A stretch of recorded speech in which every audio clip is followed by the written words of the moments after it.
Hey guys, welcome back to TechMan. Today, let me show you how to fix Hoover washer E20 error.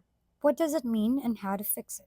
If your Hoover washer shows the E20 error, it usually indicates a blockage in the drain system. Common causes include clog or kinked drain hoses, a blocked pump filler, or faulty drain pump. First, always unplug the washer to ensure safety, then drain any remaining water using the emergency drain if your model has one. Next, remove and clean the pump filter, usually located at the bottom or back of the machine, making sure it spins freely and is free of debris. Inspect the drain hose for kinks, clogs, or damage, and flush or replace it if necessary. After that, check the drain pump itself. If the impler is stuck or the pump is damaged, it may need replacement.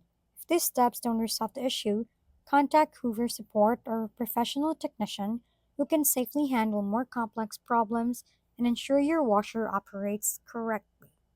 If we've been helpful, kindly give us a thumbs up and don't forget to hit the subscribe and bell button for more contents. For any questions and suggestions, comment down below.